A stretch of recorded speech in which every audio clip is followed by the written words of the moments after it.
어머니, 아니 장모님, 제가 잘못했습니다. 한 번만 살려주세요. 바닥에 처박힌 채 애원하는 저 남자의 꼴이라니. 불과 1시간 전만 해도 제게 서울지검 박 팀장이라며 으름장을 놓던 그 위세는 어디로 갔을까요? 저는 들고 있던 수화기를 놈의 귀에 가까이 대주며 아주 나직하게 속삭였습니다. 자네, 정말로 내가 그깟 전화 한 통에 속을 줄 알았나? 내 딸 눈에 눈물 내면 내 눈엔 피눈물 난다고 했지. 새파랗게 질린 놈의 얼굴을 뒤로하고 저는 경찰에게 눈짓을 보냈습니다. 수갑이 채워지는 철커덕 소리. 그제야 꽉 막혔던 속이 뻥 뚫리는 기분이더군요. 그 통쾌했던 순간, 제 인생에서 가장 우아하고 잔혹했던 사위사냥은 그렇게 끝이 났습니다. 이 모든 판을 짠 장모, 장숙 자육 12세, 프랜차이즈 대표였습니다. 심장이 쫄깃해지던 그 순간이었죠. 하지만 놈이 어떻게 제 덫에 걸려들었는지 그 기막힌 과정은 이제부터 시작입니다. 본격적으로 그날 아침으로 돌아가기 전 구독과 좋아요는 영상을 만드는 제게 정말 큰 힘이 됩니다.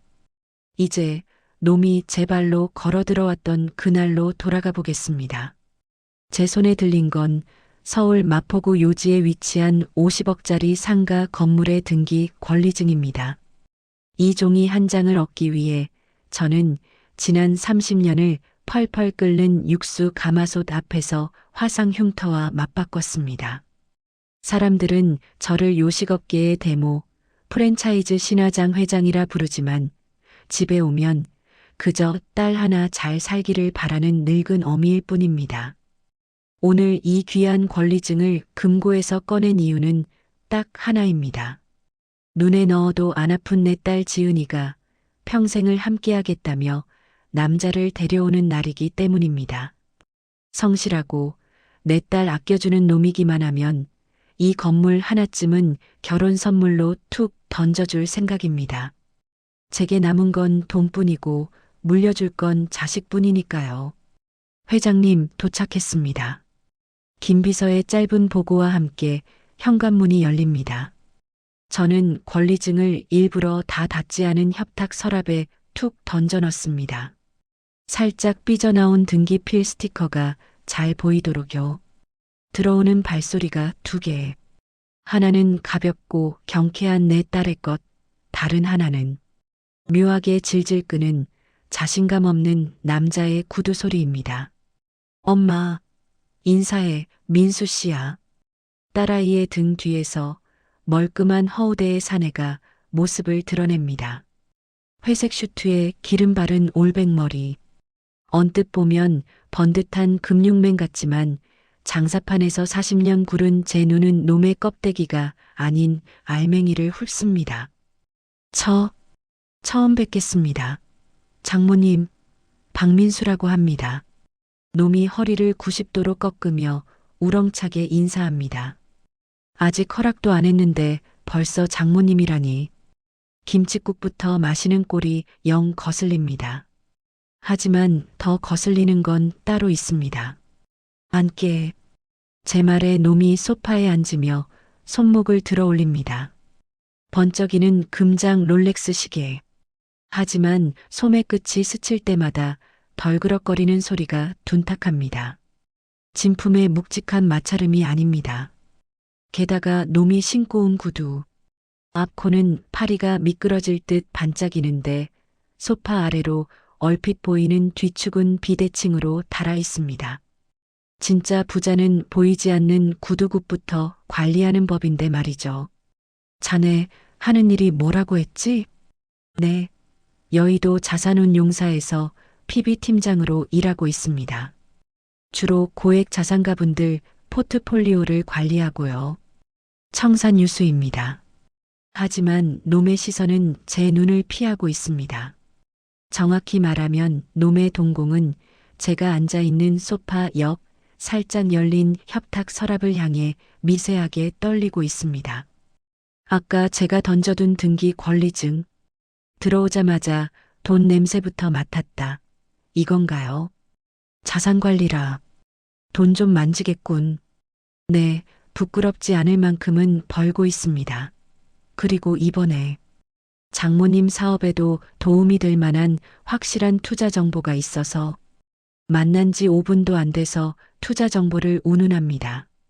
딸아이는 옆에서 민수 씨가 엄마 생각해서 준비 많이 했어라며 거들지만 제 등골로는 서늘한 소름이 끼칩니다.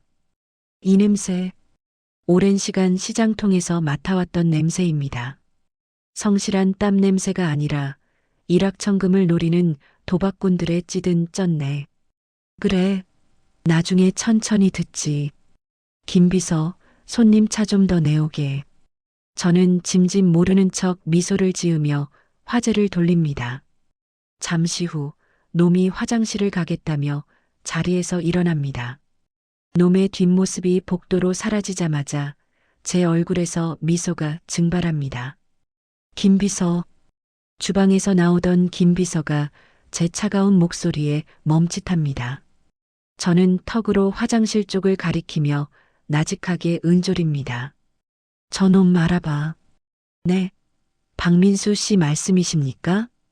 껍데기는 그럴싸한데 알맹이가 썩었어. 시계는 어급 짝퉁이고 구두 굽은 다 닳아서 너덜거려. 무엇보다 눈빛이 내 딸이 아니라 내 금고를 보고 있어. 김 비서가 놀란 표정으로 메모장을 꺼냅니다. 단순히 돈 없는 놈이면 내가 데리고 가르치면 돼. 근데 사기꾼이면 얘기가 다르지. 흥신소든 경찰 라인이든 다 동원해. 이름, 나이, 직업, 빚이 얼마나 있는지, 특히 정가가 있는지 샅샅이 뒤져. 네, 알겠습니다. 회장님, 오늘 저녁 전까지 내 책상 위에 올려. 화장실 물 내려가는 소리가 들립니다. 저는 다시 온화한 장모의 가면을 씁니다. 하지만 찻잔을 쥔 제 손마디는 하얗게 질려 있습니다. 지은아, 내가 데려온 저 남자가 부디 내 예감이 틀린 사람이길 바란다. 만약 내 촉이 맞다면 엄마는 오늘 내 사랑을 제물로 바쳐서라도 널 지켜야 할 것 같구나. 딸아이와 그놈을 배웅하고 돌아온 지 5시간이 지났습니다. 지은이는 엄마가 생각보다 민수 씨를 마음에 들어하는 것 같아 다행이야라며 세상 모르고 해맑게 웃으며 돌아갔습니다. 엘리베이터 문이 닫히는 순간까지 놈은 제게 살펴가십시오. 장모님. 이라며 너스레를 떨더군요. 그 가증스러운 미소가 아직도 제 망막에 기름때처럼 눌어붙어 있습니다. 똑똑. 회장님, 찾으시는 자료 나왔습니다. 김 비서가 들어옵니다. 그녀의 걸음걸이가 평소보다 무겁습니다. 손에 들린 서류 봉투의 두께가 제법 얇습니다. 진짜 알짜배기 정보만 추려왔다는 뜻이겠죠. 김 비서가 말없이 봉투를 책상 위에 내려놓습니다. 봉투 겉면에 적힌 대회비라는 붉은 도장이 스탠드 불빛 아래서 핏빛처럼 번들거립니다. 말해봐. 내 촉이 맞았나? 죄송합니다. 회장님 예감이 정확하셨습니다. 사이버 수사대 출신 정보원 통해 놈의 클라우드 서버를 확인했습니다. 김 비서가 고개를 숙입니다. 죄송할 게 뭐 있나요? 내 딸 눈을 멀게 한 건 저놈이고 사람 보는 눈 없는 딸을 낳은 건 나인 것을. 저는 담담하게 봉투를 엽니다. 서걱거리는 종이 소리가 고요한 서재를 날카롭게 긁습니다. 첫 장을 넘기자마자 놈의 증명사진이 보입니다. 아까 봤던 그 멀끔한 얼굴. 하지만 그 옆에 적힌 이력은 화려하다 못해 처참합니다. 성명 박민수 34세 무직. 전과 사기 2범, 사문서 위조 1범, 불법 도박 계장 방조. 자산운용사 PB팀장은 온데간데없고 빨간 줄만 그어진 인생이 거기 있습니다. 학력? 지방 전문대 중퇴. 경력? 다단계 판매업체 2년 근무가 전부입니다. 기가 차서 헛웃음도 안 나옵니다. 내 딸이 사랑한다던 남자가 금융 전문가가 아니라 전문 사기꾼이었다니. 현재 빚은 제2금융권과 사채 포함해서 약 4억 5천만 원입니다. 최근 도박 빚 독촉이 심해져서 조직 내에서도 작업을 서두르라는 압박을 받고 있는 정황이 포착됐습니다. 4억 5천. 아까 놈이 제 등기 권리증을 보며 입맛을 다시던 이유가 여기 있었군요. 내 딸과의 결혼은 사랑의 결실이 아니라 놈에게는 목숨을 부지할 동아줄이었던 겁니다. 장을 넘기자 김 비서가 입수한 텔레그램 대화 캡처본이 나옵니다. 놈이 김 실장이라는 자와 나눈 대화입니다. 박민수 형님, 이번에 문 건 대박입니다. 곰탕 프랜차이즈 그 할망구 딸이에요. 김 실장 확실해? 사이즈는? 박민수 딸내미는 세상 물정 모르는 온실 속 화초고요. 할망구는 돈은 많은데 딸바보라 작업치기 딱 좋습니다. 추정 자산 500억. 한몫 챙기면 빚 가고 은퇴 가능합니다. 할망구, 작업, 은퇴. 놈들의 저급한 단어들이 비수가 되어 제 가슴을 후벼 팝니다. 저는 읽던 서류를 책상 위에 내리쳤습니다. 쾅! 단단한 흑단나무 책상이 울리고 찻잔 속에 물이 튀어오릅니다. 단순히 돈 없는 놈이면 품어주려 했습니다. 과거가 좀 지저분해도 내 딸만 진심으로 아낀다면 눈 감아주려 했습니다. 하지만 이건 아닙니다. 이건 사랑이 아니라 사냥입니다. 감히 내 새끼를, 내 딸을 사냥감으로 삼아? 회장님, 경찰에 넘길까요? 지금 이 대화 내용만으로도 사기 미수는 성립됩니다. 김 비서의 말에 저는 잠시 눈을 감습니다. 경찰에 신고하면 놈은 잡혀가겠죠. 하지만 사랑에 눈먼 내 딸은 엄마가 돈 때문에 사람 뒷조사나 해서 내 사랑을 망쳤다고 원망하며 평생을 울며 보낼지도 모릅니다. 몸의 상처는 약 바르면 낫지만 마음에 박힌 남자는 억지로 뜯어내면 흉터가 남는 법입니다. 스스로 깨닫게 해야 합니다. 저놈이 얼마나 더러운 시궁창인지. 아니, 경찰은 아직이야. 저는 서류를 덮고 안경을 벗어 책상 위에 놓습니다. 차가운 렌즈가 손끝에 닿자 뜨겁게 끓어오르던 분노가 차갑게 식으며 이성으로 바뀝니다. 놈이 원하는 게 돈이라면 돈 냄새를 더 피워줘야지. 네, 그게 무슨. 쥐새끼를 잡으려면 쥐약 놓을 치즈가 필요하잖아. 놈이 지금 제일 급한 게 돈이야. 사채업자 칼이 목 끝까지 들어왔을 테니까. 저는 책상 서랍을 열어 아까 놈이 그토록 탐내던 등기 권리증을 꺼내 책상 한가운데 보란 듯이 올려둡니다. 놈은 분명 다시 움직일 겁니다. 결혼까지 기다리기엔 놈의 목숨줄이 너무 짧으니까요. 더 빠르고 더 확실한 방법으로 내 돈을 노리겠죠. 김 비서, 네 회장님, 내일부터 내 휴대폰 24시간 녹음 상태로 둬. 그리고 보안업체 불러서 집에 CCTV 사각지대 없게 재점검하고. 혹시 놈이 직접 들어올 거라고 생각하십니까? 아니, 겁 많은 사기꾼 놈들은 제 손에 피 묻히는 짓 안 해. 대신 저는 창밖의 어둠을 응시합니다. 유리창에 비친 제 얼굴이 꽤나 무섭게 일그러져 있습니다. 40년 전 빚쟁이들에게 머리채를 잡히면서도 악착같이 돈을 지켜냈던 그 시절의 도끼가 다시 올라옵니다.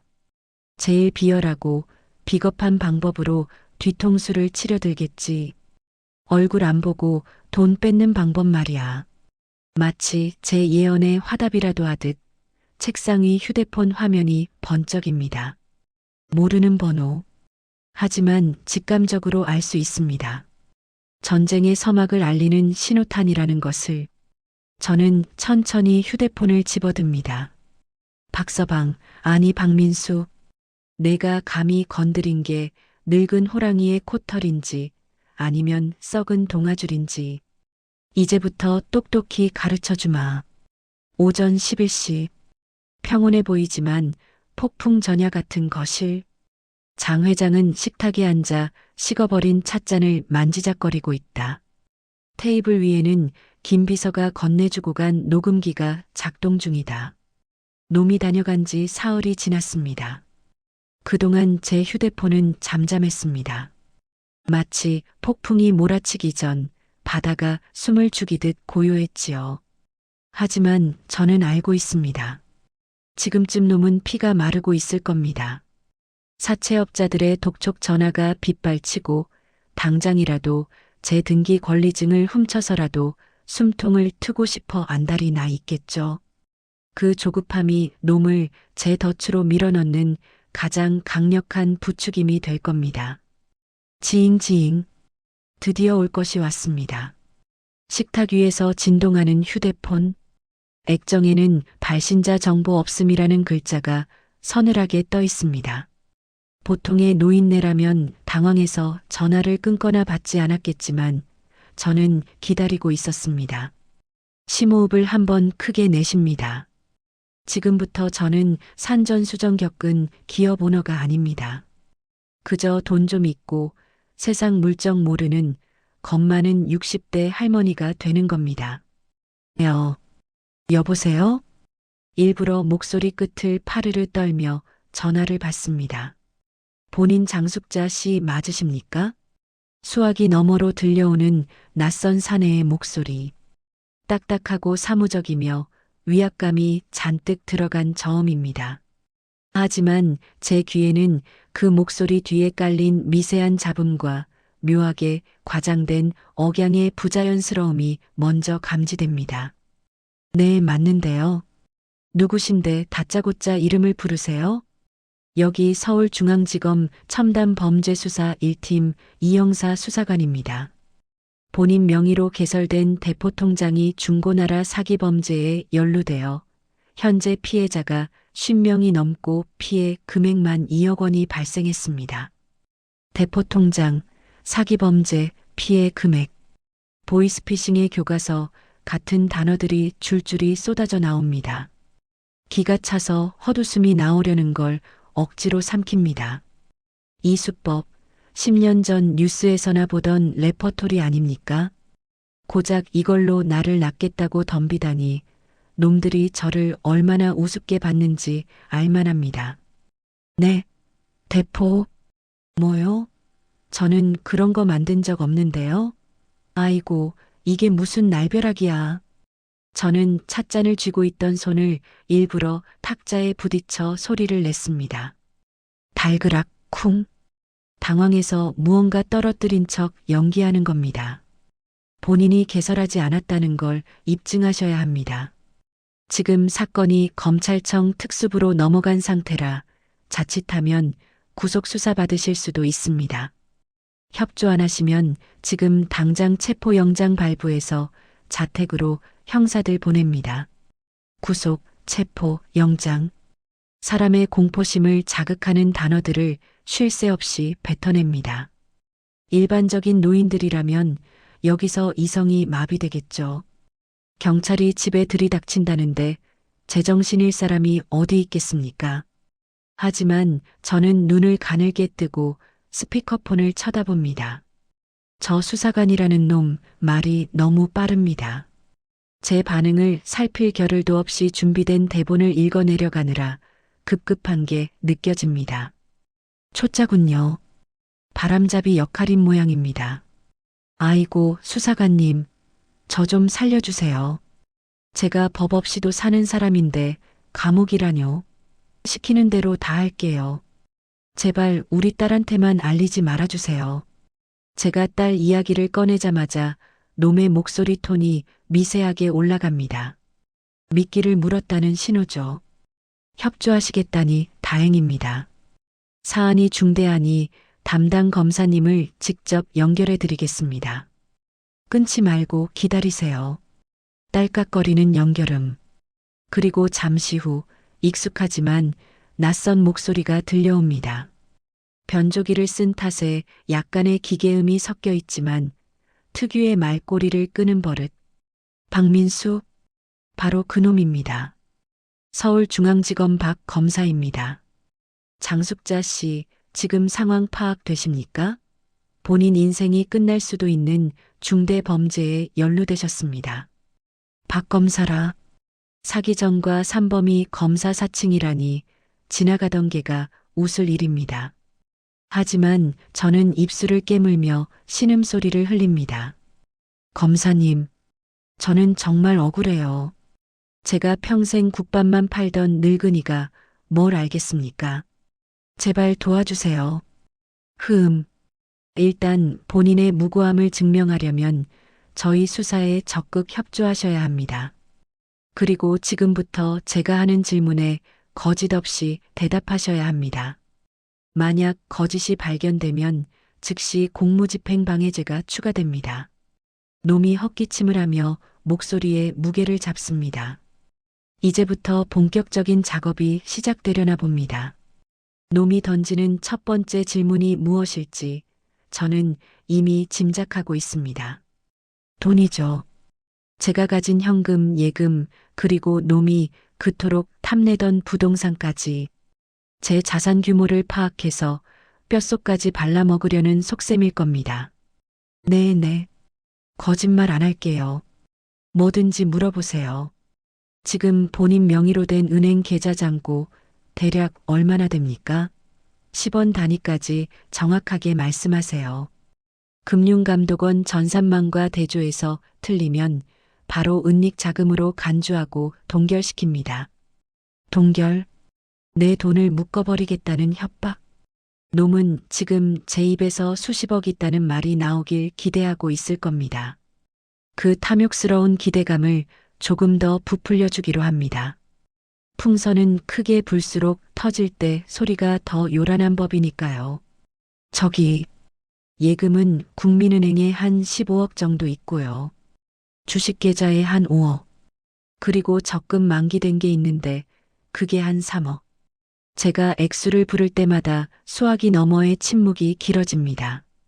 숨소리가 거칠어지는 게 느껴집니다. 아마 놈은 지금 계산기를 두드리느라 정신이 없겠죠. 이게 다 얼마야? 한탕하면 인생 역전이다. 하면서요. 아, 그리고 집에 현금도 좀 두셨습니까? 혹시 모를 압수수색에 대비해서 현금은 저희가 미리 안전하게 보관해야 할 수도 있습니다. 드디어 본색을 드러냅니다. 현금. 추적이 불가능한 5만 원권 다발을 노리는 겁니다. 네. 금고에 달러랑 현금 합쳐서 한 5억 정도 있어요. 이걸 어쩌죠? 경찰들이 들이닥치면 다 뺏기나요? 5억.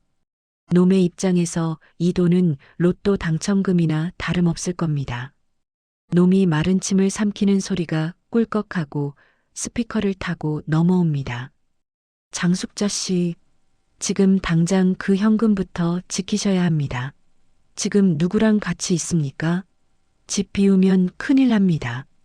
놈의 목소리가 다급해졌습니다. 검사의 위험이고 뭐고 돈 욕심에 이성을 잃기 시작한 겁니다. 이게 바로 균열입니다. 놈의 완벽해 보였던 연극에 금이 가기 시작했습니다. 저는 소리 없이 입꼬리를 올리며 세상에서 가장 겁먹은 목소리로 대답합니다. 혼자 있어요, 검사님. 무서워서 다리가 후들거려요. 시키는 대로 다 할 테니까 제 돈만 지켜주세요.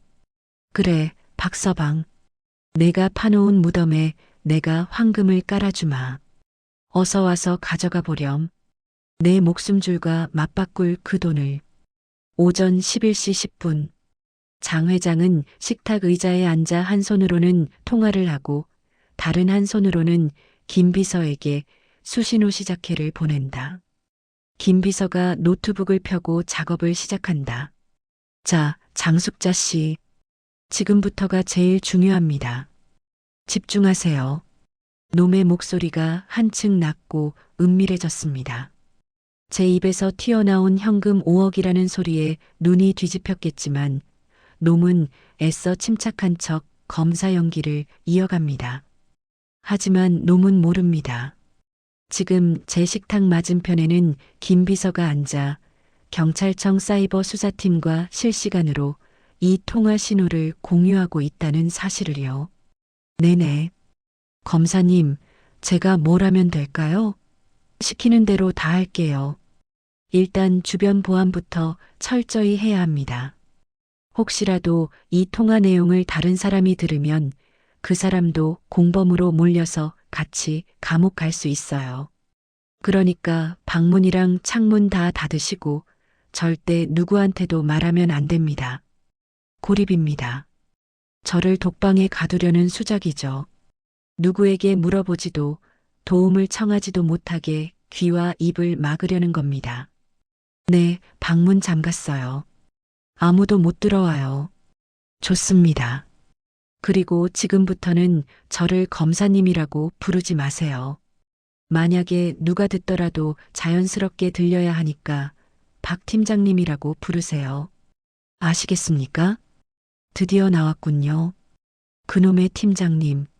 저는 이 수법이 참으로 치졸하다고 생각합니다. 만약 제가 네, 검사님 하고 소리치면 지나가던 가족이나 이웃이 무슨 검사, 보이스피싱 아니야? 하고 의심할 테니까요. 하지만 네, 팀장님, 서류 보냈습니다라고 하면 다들 그저 회사 업무 보느라 바쁜가 보다 하고 무관심하게 지나치겠죠. 나를 도와줄 수 있는 사람들의 관심을 이 호칭 하나로 완벽하게 차단해버리는 겁니다. 네, 알겠습니다.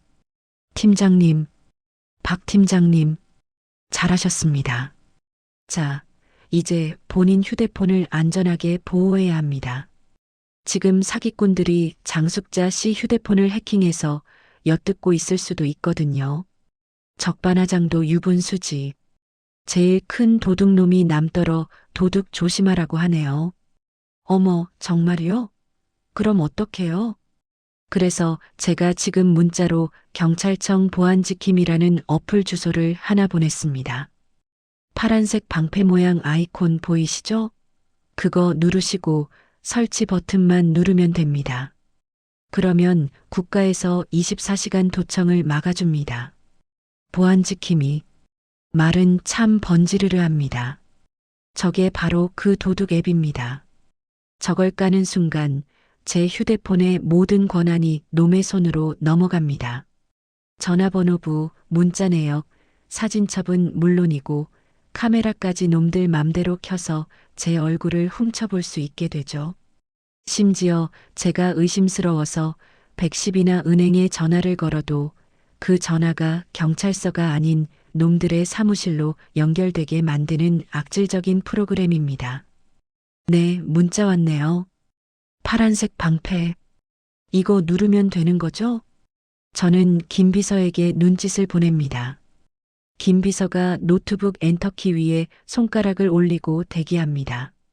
제가 누르려는 건 놈이 보낸 도둑 앱 설치 버튼이 아닙니다. 김 비서가 미리 깔아둔 역추적 프로그램 실행 버튼입니다. 네, 누르세요. 그리고 뭐 허용하겠냐고 물어보면 무조건 예 누르셔야 보호됩니다. 빨리요. 놈이 재촉합니다. 제 손가락이 휴대폰 화면 위를 허공에서 맴돕니다. 박민수, 아니 박 팀장. 자네는 내가 판 함정으로 걸어 들어간다고 생각하겠지. 하지만 명심해. 그 함정 바닥에 창살을 꽂아둔 건 바로 나야. 네. 팀장님. 지금 눌렀어요. 뭐가 뱅글뱅글 돌아가네요. 좋습니다. 설치 완료될 때까지 절대 끄지 마세요. 자, 이제 설치되는 동안 현금 이야기를 좀 해봅시다. 아까 집에 현금 5억 있다고 하셨죠? 설치 버튼을 눌렀다는 말에 놈의 목소리에 화색이 돕니다. 이제 제 폰이 자기들 소나기에 들어왔다고 믿는 거겠죠. 동시에 김 비서의 노트북 화면에도 붉은 점 하나가 깜빡이기 시작합니다.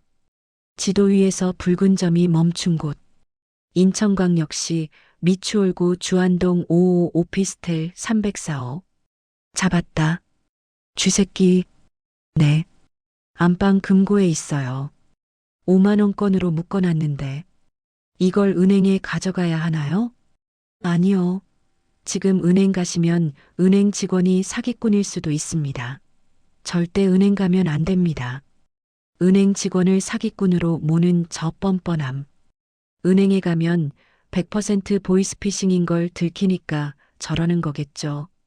그럼 어떡해요? 돈 잃어버릴까봐 무서워 죽겠는데. 걱정 마세요. 저희 검찰청 소속 금융보호관이 지금 그쪽으로 출동했습니다.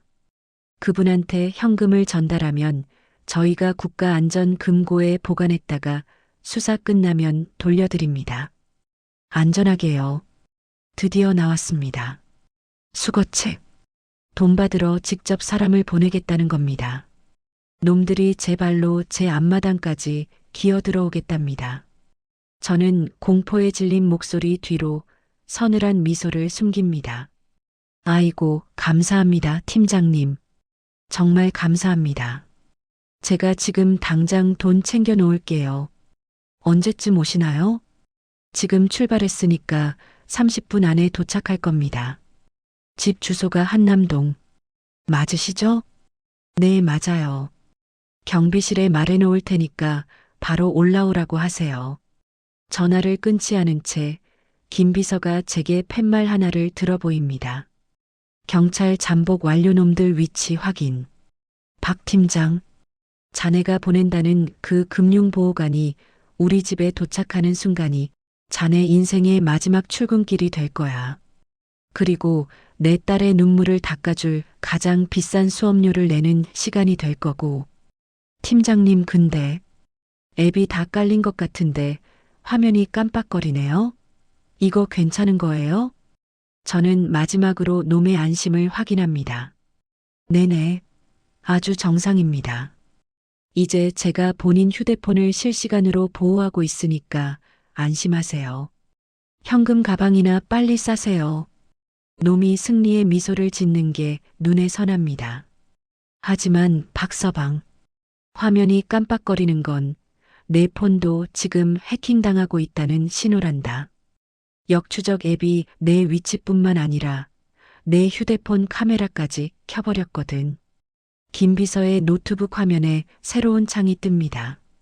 화질은 좀 구리지만 익숙한 얼굴이 보입니다. 지저분한 사무실에서 다리를 꼬고 앉아 승리감에 도취해 담배를 물고 있는 박민수. 바로 제 예비사위의 추악한 민낯입니다. 드르륵. 지퍼가 닫히는 소리가 거실의 정적을 가릅니다. 제 눈앞에 놓인 이 낡은 등산 가방. 놈들이 그토록 애타게 기다리는 현금 5억 원이 들어있는 가방입니다. 하지만 사실 이 안을 채우고 있는 건 돈다발이 아닙니다. 김 비서가 급하게 공수해온 A사 용지 뭉치들과 딸아이가 어린 때 가지고 놀던 낡은 동화책들이죠. 맨 위에 얹어둔 5만 원권 몇 장. 그게 제가 놈들에게 보여줄 유일한 진짜 돈이자 쥐새끼를 유인할 치즈 조각입니다. 팀장님, 돈 다 챙겼어요. 가방이 너무 무거워서 들기도 힘드네요. 저는 전화기에 대고 짐짓 헐떡거리는 소리를 냅니다. 수고하셨습니다. 역시 장숙자 씨 현명한 선택하신 겁니다. 그 돈 저희가 안전하게 지켜드릴 테니 걱정 마십시오. 수화기 너머 박민수의 목소리가 흥분으로 갈라집니다. 무겁다는 제 말에 놈의 머릿속은 이미 5억 원이라는 환상으로 가득 찼겠죠. 그 돈이면 사채 빚을 갚고도 남을 테니 놈의 심장 박동 소리가 여기까지 들리는 듯합니다. 하지만 박서방, 그 가방의 무게는 돈의 무게가 아니라 내가 곧 감당해야 할 죄의 무게란다. 저기, 근데 우리 집에 오시는 분 믿을 만한 분 맞죠? 국가 공무원 맞죠? 아, 그럼요. 금융감독원에서 파견된 최정예 요원입니다. 신분증도 폐용하고 있으니 안심하세요. 다만 놈이 잠시 뜸을 들입니다. 보안 규정상 요원과 사적인 대화는 금지되어 있습니다. 얼굴을 빤히 쳐다보거나 말을 걸면 요원이 위협을 느껴서 자금 이송을 거부할 수도 있습니다. 그러니까 문 열어주고 가방만 건네주세요. 아시겠습니까? 기가 찹니다. 수거책 놈의 얼굴을 기억하지 못하게 하려는 수작입니다. 나중에 신고하더라도 인상차기를 모르게 하려고요. 위협을 느낀다니 칠순 노인네가 20대 건장한 남자를 위협한다는 게 말이나 됩니까? 네네, 알겠어요. 눈도 안 마주칠게요. 그냥 가방만 내놓을게요. 좋습니다. 지금 막 도착했다고 연락 왔네요. 현관 앞으로 나가 계세요. 저는 전화기를 든 채 현관으로 향합니다. 제 뒤로 김 비서가 주방 아일랜드 식탁 뒤편으로 몸을 숨깁니다. 그리고 거실 커튼 뒤 세탁실 안쪽. 그 어두운 그림자 속에는 이미 잠복해 있는 강력계 형사 3명의 숨소리가 배어 있습니다. 마치 사냥감을 기다리는 맹수들처럼 그들은 미동도 없이 현관을 주시하고 있습니다. 인터폰 화면이 켜집니다. 검은 모자를 푹 눌러 쓰고 마스크로 얼굴의 절반을 가린 젊은 남자. 어깨가 구부정하고 눈동자가 불안하게 흔들립니다. 저놈이 바로 수거책이군요. 고액 알바라는 말에 속아 범죄인 줄 모르고 뛰어들었거나 아니면 놈들도 박민수처럼 비제에 쪼들려 영혼을 판 불나방들이겠죠. 딩동. 초인종 소리가 울리자 수화기 너머 박민수가 다급하게 외칩니다. 장숙자 씨, 왔습니다. 빨리 문 여세요. 시간 끌면 의심받습니다. 재촉하지 마라, 이놈아. 안 그래도 열어줄 참이다. 지옥으로 가는 문을. 저는 떨리는 손으로 도어록 버튼을 누르는 척하며 천천히 문고리를 잡습니다. 철컥.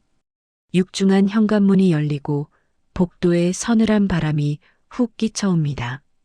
문틈 사이로 마스크를 쓴 남자의 눈과 마주칩니다. 잔뜩 겁에 질려 있으면서도 탐욕을 감추지 못하는 눈빛. 그 뒤에서 저를 조종하고 있을 박민수의 눈빛과 판박이입니다.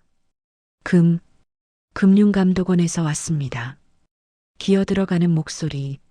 목에는 조잡하게 만든 금융위원회라고 적힌 플라스틱 명찰이 걸려 있습니다. 어디 문구점에서 코팅한 티가 팍팍 나는 가짜 신분증. 아이고, 수고가 많으십니다. 여기 있어요. 저는 현관 바닥에 놓아둔 검은 가방을 발로 툭 밀어줍니다. 남자가 가방을 보더니 눈이 번쩍 뜨입니다. 허리를 숙여 가방을 집어들려는 순간. 잠깐만요.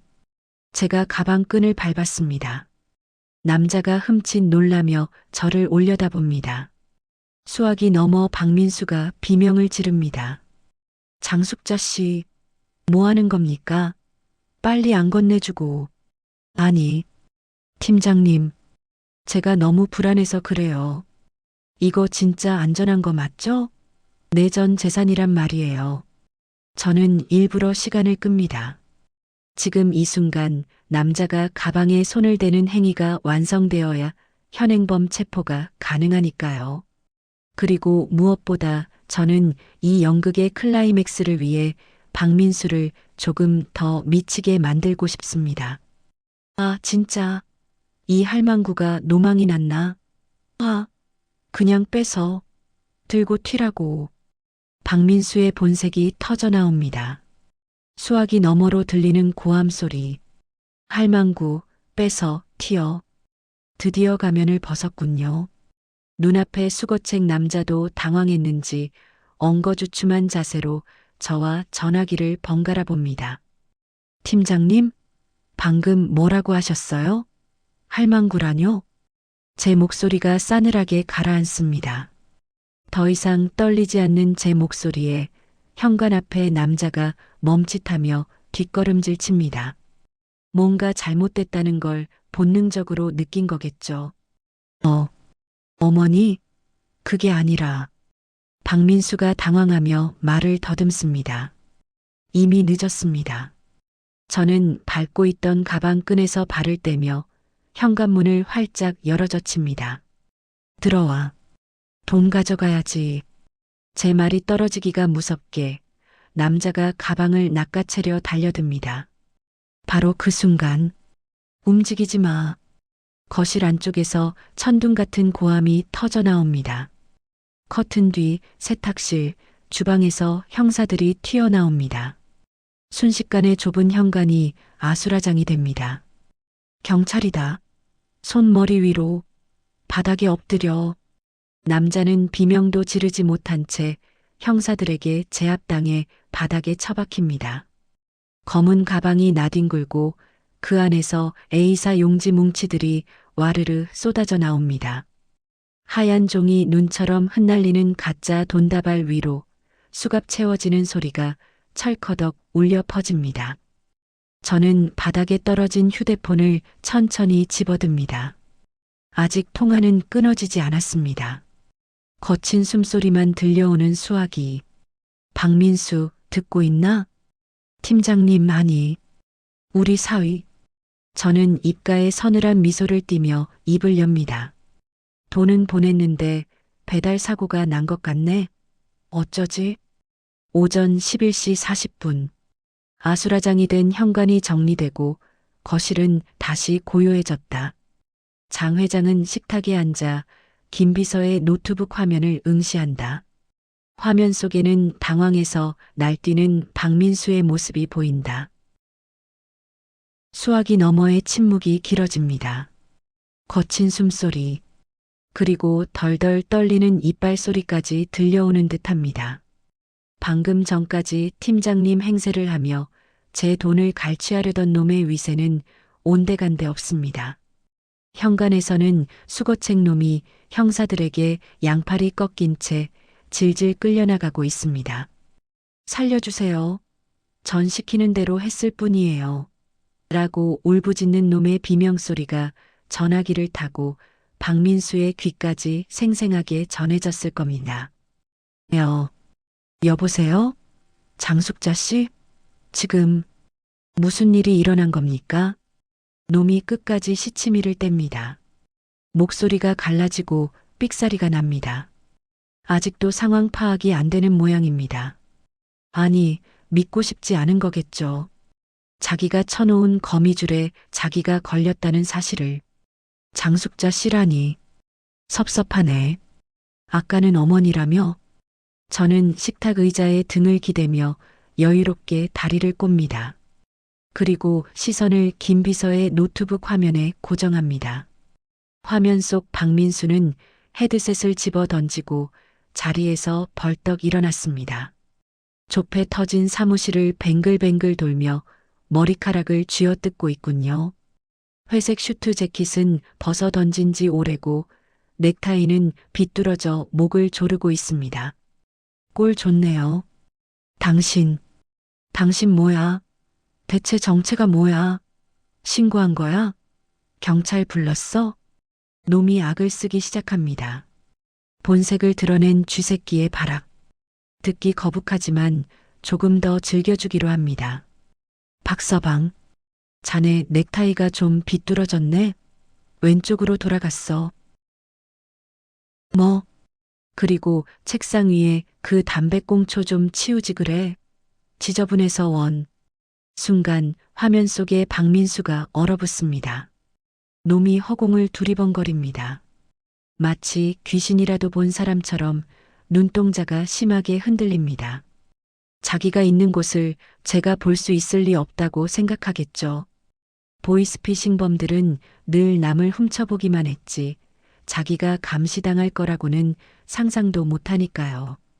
설마 너 내 사무실에, 아니 내 놈 노트북 카메라. 제가 툭 던진 한마디에 놈이 자신의 노트북 모니터 상단을 쳐다봅니다. 거기 붙어 있는 작은 웹캠 렌즈. 아까 놈이 제게 보안 앱을 깔라고 강요할 때 김 비서가 역으로 심어둔 눈이 놈을 정면으로 노려보고 있습니다. 손 흔들어 봐. 박서방. 장모가 보고 있잖아. 으악. 놈이 비명을 지르며 노트북을 손으로 쳐냅니다. 와장창. 화면이 심하게 흔들리더니 이내 천장을 비춥니다. 노트북이 바닥에 떨어졌지만 질긴 생명력의 웹캠은 여전히 놈의 찌질한 모습을 비추고 있습니다. 바닥을 기어가며 전원 코드를 뽑으려는 놈의 뒷모습. 그 비참한 꼴을 보며 저는 혀를 찹니다. 전원 끈다고 내가 못 볼 것 같아? 이미 내 위치, 주소, IP까지 경찰청 상황실 모니터에 다 떴는데. 이 미친 할망구가 진짜. 내가 누군 줄 알고. 나 박민수야. 이 바닥에서 잔뼈 굵은 놈이라고. 당장 내 돈 내놔. 안 그러면 내 딸년 가만 안 둬. 궁지에 몰린 쥐가 고양이를 무니 뭐니 하더니 결국 제 딸을 들먹입니다. 금기어. 놈이 넘지 말아야 할 선을 넘었습니다. 제 손에 쥐어진 찻잔에 금이 갈 정도로 힘이 들어갑니다. 내 딸. 제 목소리가 지옥불보다 뜨겁고 빙하보다 차갑게 가라앉습니다. 그래. 내 딸 지은이. 걔 내 말이라면 껌뻑 죽어. 내가 지금 전화해서 너희 엄마가 돈 떼먹고 나 감옥 보냈다고 하면 걔가 누굴 믿을 것 같아? 평생 딸한테 원망 듣고 싶어? 협박. 마지막 발악입니다. 하지만 박민수, 넌 하나만 알고 둘은 모르는구나.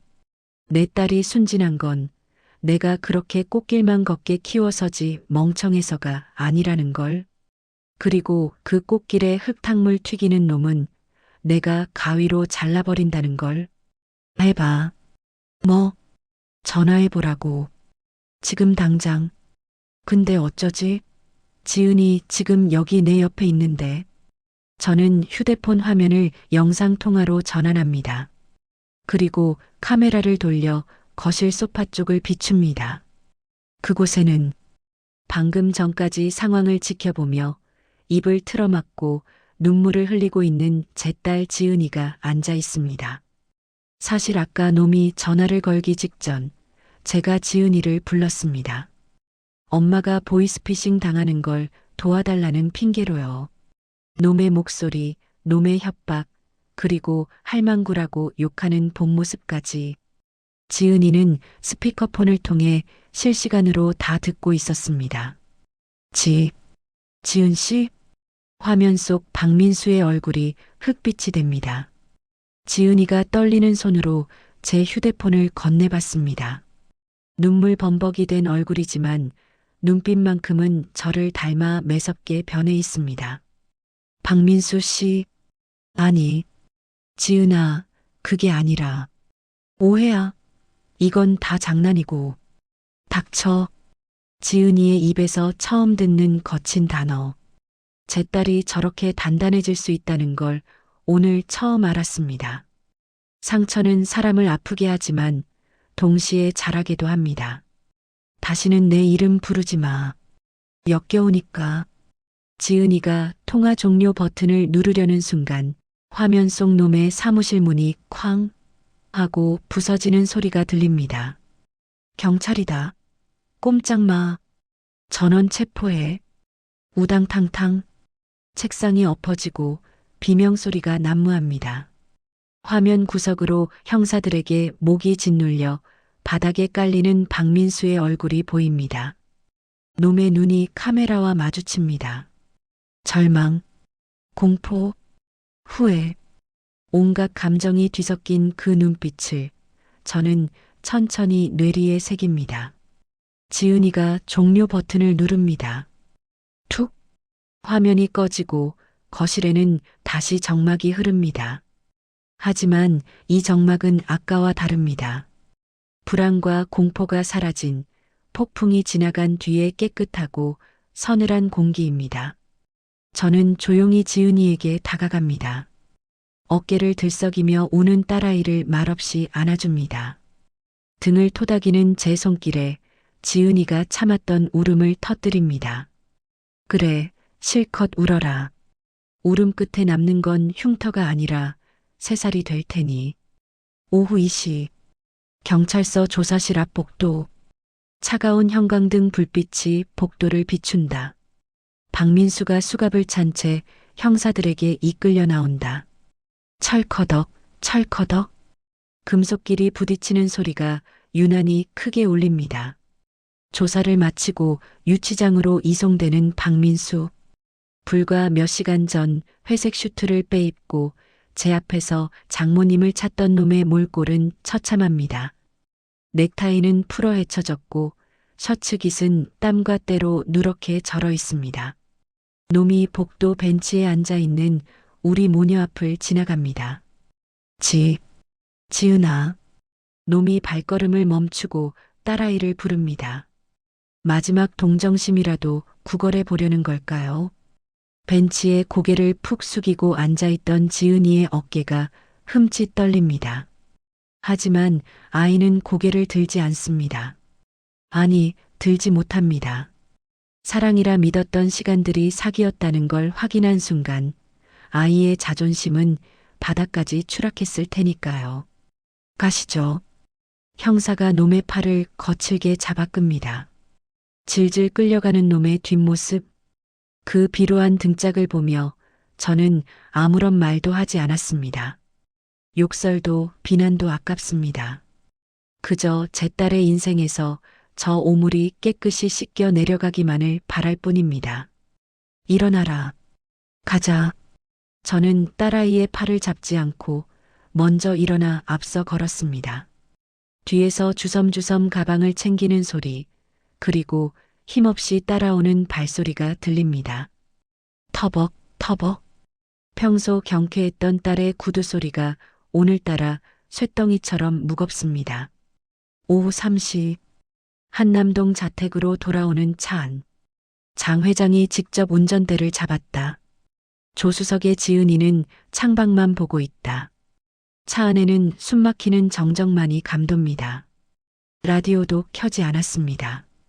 들리는 건 타이어가 아스팔트를 긁는 소리와 간헐적으로 들리는 지은이의 훌쩍임 뿐입니다. 백미러로 힐끔 본 딸의 얼굴은 눈물로 엉망입니다. 화장이 번져 검은 눈물이 뺨을 타고 흐릅니다. 닦아주고 싶습니다. 내 잘못이 아니다. 똥 밟은 거다라고 위로해주고 싶습니다. 하지만 저는 핸들을 쥔 손에 힘을 주며 입을 굳게 다뭅니다. 지금 섣불리 건네는 위로는 독입니다. 스스로 뼈저리게 느껴야 합니다. 사람을 볼 때 겉모습이 아니라 그 속내를 들여다보지 않은 대가가 얼마나 혹독한지. 지하 주차장에 차를 세우고 시동을 끕니다. 엔진 소리가 잦아들자 차 안의 고요함은 더 짙어집니다. 지은이가 안전벨트를 풀지 못한 채 고개를 떨구고 입을 엽니다. 엄마, 미안해. 갈라진 목소리. 내가 바보였어. 엄마 말 안 듣고. 그 사람 착하다고. 울음이 터져 말을 잇지 못합니다. 저는 차 키를 뽑고 차갑게 대꾸합니다. 내려. 매정한 어미라 욕해도 좋습니다. 하지만 지금 딸아이에게 필요한 건 따뜻한 품이 아니라 차가운 현실 인식입니다. 오후 3시 30분. 다시 집. 현관에는 아까의 소동으로 널브러진 신발들이 그대로 있다. 집 안으로 들어서자마자 지은이는 현관 입구에 주저앉아 신발을 벗습니다. 아까 박민수, 아니 그 사기꾼 놈이 신고 왔던 낡은 구두가 있던 자리. 그 빈자리를 보며 아이는 또다시 무너집니다. 엄마, 나 진짜 죽고 싶어. 창피해서 어떻게 살아? 아이가 얼굴을 감싸쥐고 오열합니다. 저는 신발을 정리하고 거실로 들어서며 뒤도 돌아보지 않고 말합니다. 죽긴 왜 죽어? 밥 먹고 살아야지. 엄마는 내가 불쌍하지도 않아? 어떻게 그렇게 냉정해? 지은이가 원망 섞인 눈으로 저를 올려다봅니다. 불쌍하지 않다니요. 제 속은 이미 새카맣게 타들어가 제가 되었습니다. 금지옥엽 키운 내 새끼가 고작 사기꾼 놈한테 놀아나 마음을 다친 걸 보는 어미 심정을 내가 알까요? 하지만 저는 그 마음을 꾹꾹 눌러 담습니다. 불쌍하지. 멍청해서 당한 게 불쌍하고 사람 볼 줄 몰라서 내 인생 시궁창에 처박을 뻔한 게 불쌍하다. 들어가서 씻고 자. 오늘은 더 이상 너랑 할 얘기 없다. 저는 딸아이를 남겨두고 안방으로 들어갑니다. 지은이가 무언가 더 말하려 입을 달싹였지만 저는 단호하게 방문을 닫았습니다. 쾅! 굳게 닫힌 문. 그 너머에서 아이의 울음소리가 희미하게 새어나옵니다. 저는 문에 등을 기댄 채 참고 있던 한숨을 길게 토해냅니다. 다리에 힘이 풀려 주저앉습니다. 차가운 바닥의 냉기가 엉덩이를 타고 올라옵니다. 사람 마음이란 게 참 야속합니다. 자식 이기는 부모 없다지만 자식이 무너지는 걸 지켜보는 것만큼 억장이 무너지는 일도 없습니다. 차라리 내가 돈을 잃고 마는 게 낫지 내 자식이 배신당해 피 흘리는 걸 보는 건 칠순이 다 된 나이에도 여전히 감당하기 버거운 형벌입니다. 떨리는 손으로 주머니에서 놈이 줬던 명함 한 장을 꺼냅니다. 박민수 팀장.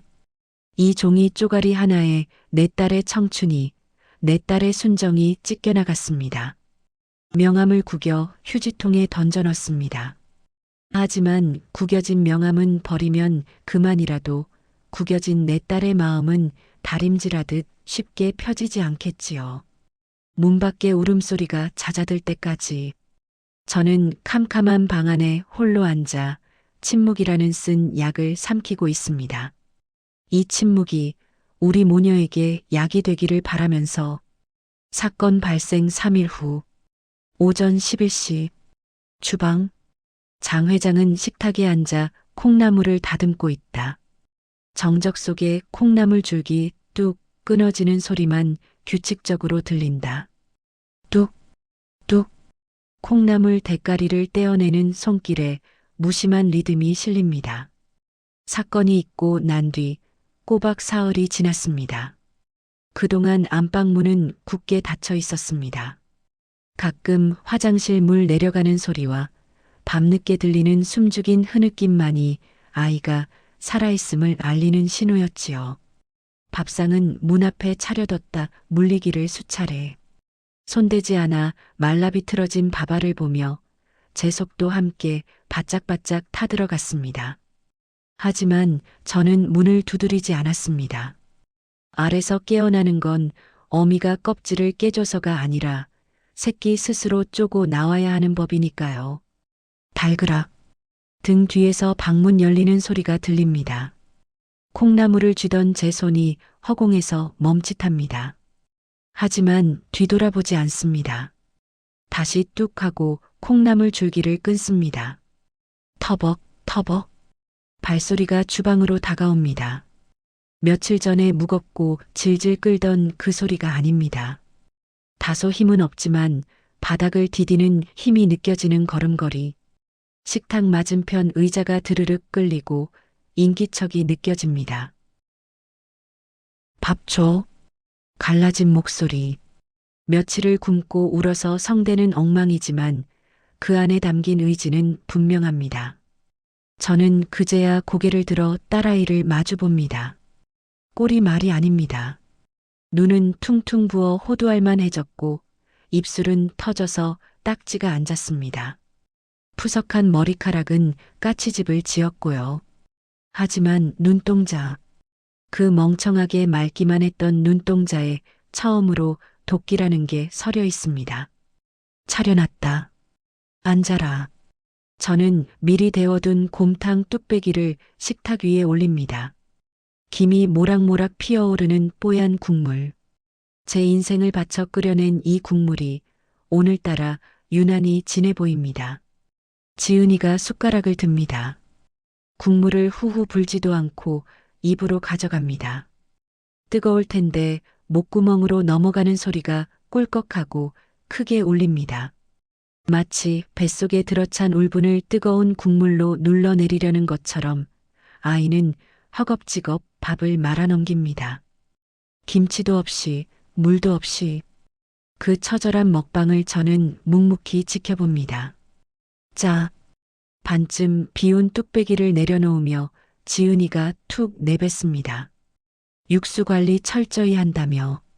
오늘따라 왜 이렇게 짜? 투정입니다.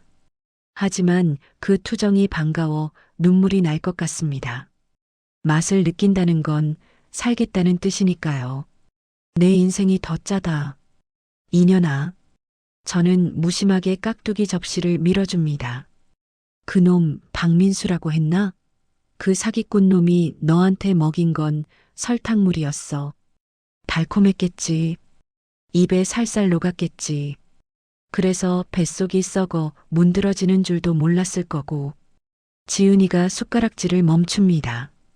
입안에 밥을 가득 문 채 눈가에 다시 물기가 차오릅니다. 근데 엄마가 끓인 국밥은 짜고 맵고 뜨거워.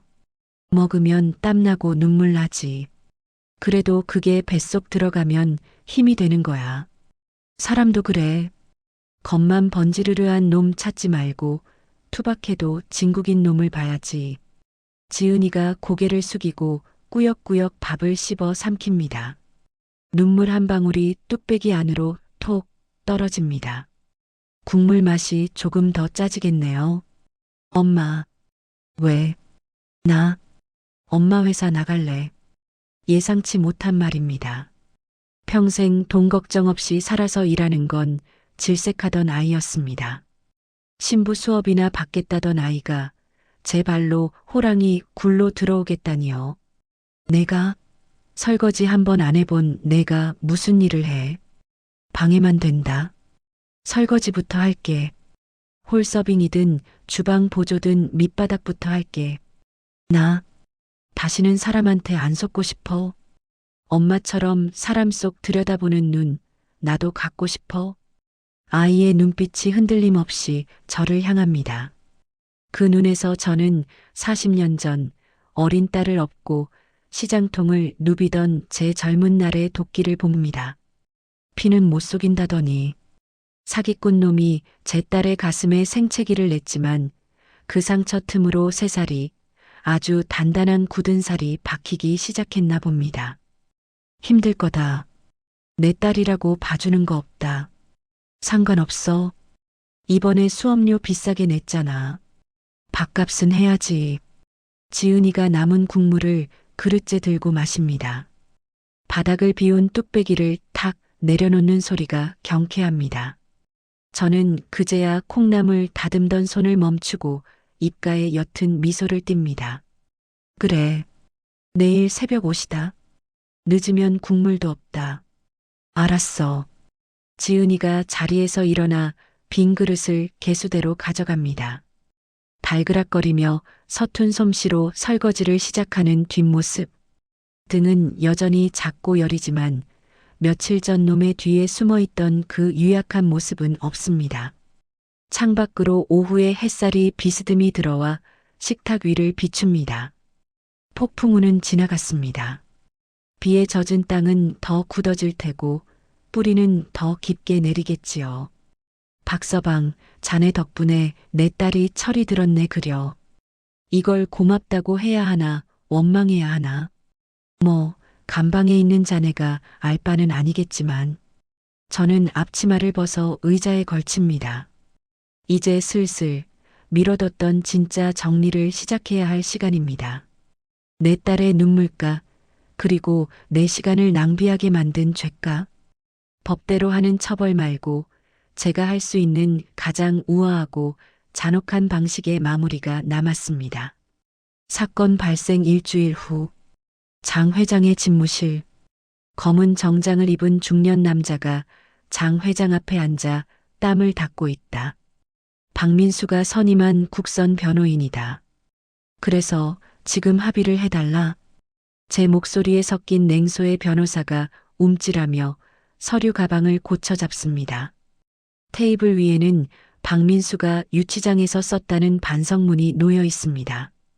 꼬깃꼬깃한 편지지 3장. 내용은 안 봐도 비디오입니다. 죽을 죄를 지었다. 사랑해서 그랬다. 어머니의 은혜를 잊지 않겠다. 글씨체는 명필인데 그 안에 담긴 마음은 썩은 물보다 탁하군요. 네, 회장님. 피고인이 깊이 반성하고 있습니다.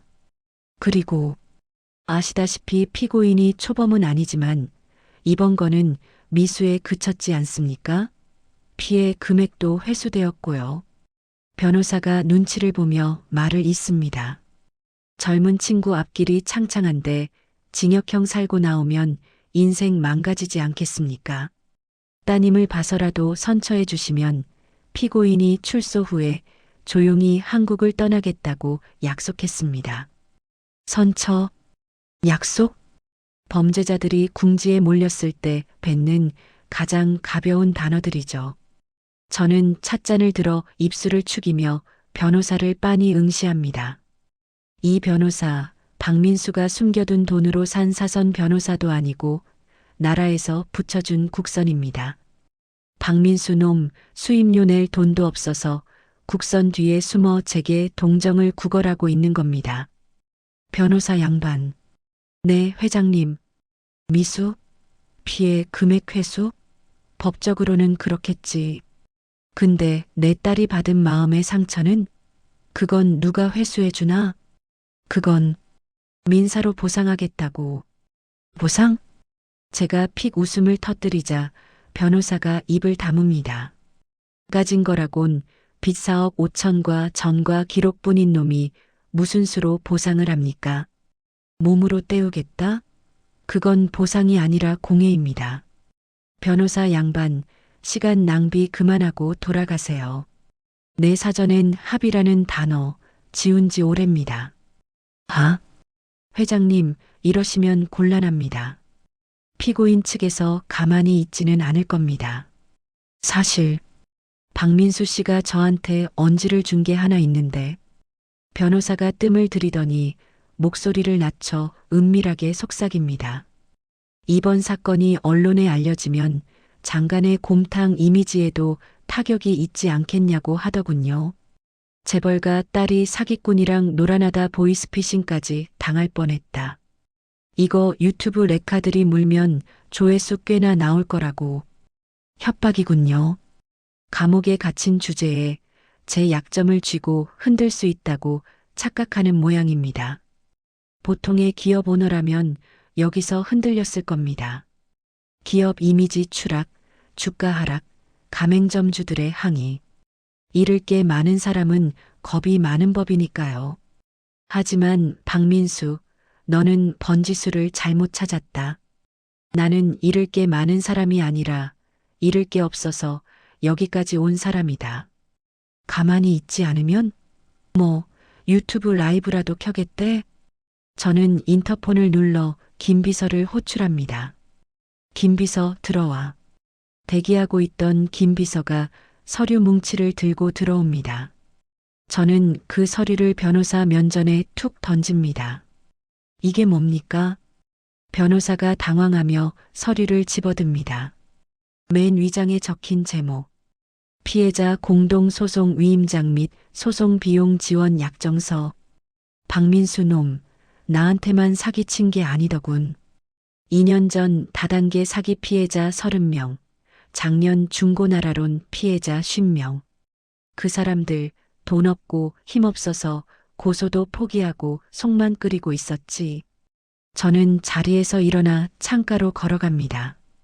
등 뒤에서 변호사가 서류를 넘기는 소리가 다급하게 들립니다. 제가 그 사람들 다 찾았습니다. 변호사 비용? 내가 전액 지원합니다. 국내 최고 로펌 태산에 형사 전문팀 붙였어요. 당신 같은 국선 변호사가 상대할 레벨이 아니야. 회장님, 이렇게까지 하실 필요가. 박민수 놈은 내 딸 하나 건드렸다고 생각하겠지만 나는 놈이 건드린 모든 사람들의 분노를 모아서 덮어씌울 거야. 단순 사기 미수가 아니라 특정 경제범죄 가중처벌법상 상습 사기로 엮을 겁니다. 형량이 최소 10년은 늘어나겠지. 변호사의 얼굴이 사색이 됩니다. 단순 합의나 보러 왔다가 핵폭탄급 소송 계획을 듣게 되었으니까요. 가서 전하세요. 혓바닥 놀려서 언론 플레이할 생각 말고 감방에서 썩을 준비나 하라고. 아, 그리고 하나 더. 저는 뒤를 돌아 변호사를 향해 서늘하게 웃어 보입니다. 놈이 믿고 있는 뒷배가 있다면 그것도 끊어놨으니 기대하라고 하세요. 변호사가 도망치듯 사무실을 빠져나갑니다. 사무실 문이 닫히고 다시 고요가 찾아옵니다. 김 비서가 걱정스러운 듯 묻습니다. 회장님, 정말 괜찮으시겠습니까?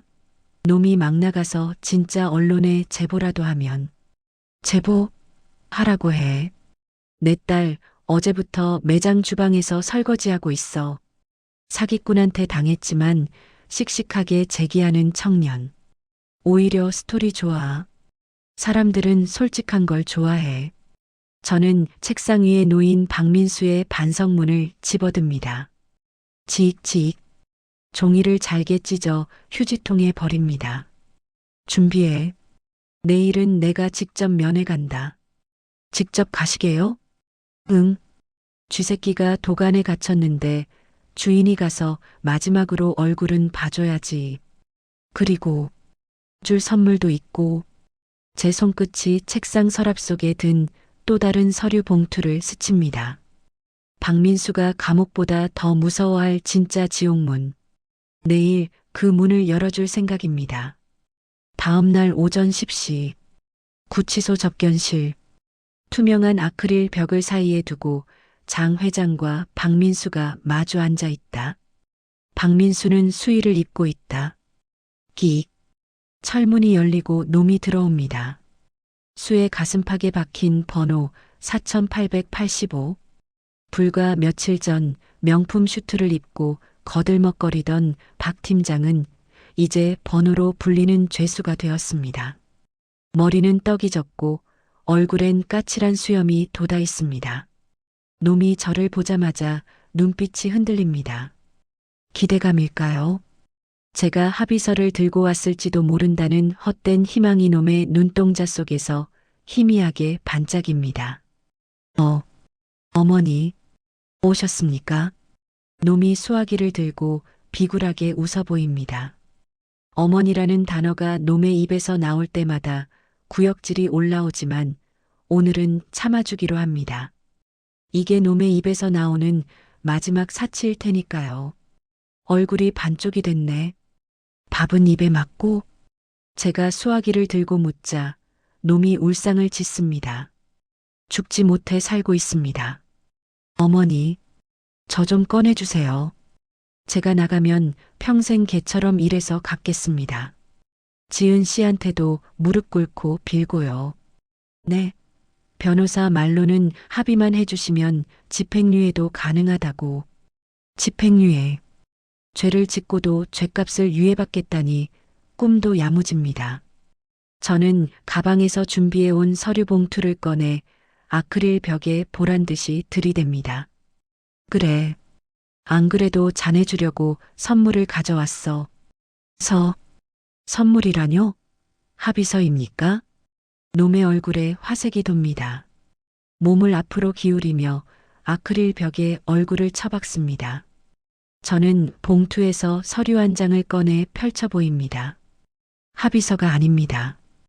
법원 마크가 선명하게 찍힌 채권 양도 양수 계약서입니다. 이게 뭡니까? 읽을 줄 모르나? 내 빚 4억 5천. 내가 다 샀어. 놈의 동공이 지진 난 듯 흔들립니다. 내가 사채업자들한테 썼던 빚, 내가 현금 주고 다 갚고 채권 가져왔다고. 이제 내 채권자는 사채업자가 아니라 나야. 이 말인즉슨 저는 서늘하게 미소 짓습니다. 내가 감옥에서 1년을 살든 10년을 살든 나오자마자 갚아야 할 돈주인은 나라는 소리야. 이자는 법정 최고 금리로 매일매일 불어나고 있고. 아니, 어머니, 왜 굳이 그런 짓을. 그런 짓? 내 딸 눈에 피눈물 나게 한 대가지. 넌 감옥에서 나가면 자유일 줄 알았지? 천만에. 출소하는 날 교도소 문 앞에서 제일 먼저 널 반겨줄 사람은 내 변호사들이야. 압류 딱지 들고 놈이 털썩 의자 등받이에 주저앉습니다. 하지만 아직 끝이 아닙니다. 희망 고문은 이제 시작이니까요. 그리고 하나 더. 저는 두 번째 서류를 꺼냅니다. 어제 저녁 뉴스 기사를 스크랩한 종이입니다. 보이스피싱 총책 김 실장 및 조직원 30명 일망타진. 내부 제보 결정적. 이 기사 봤나?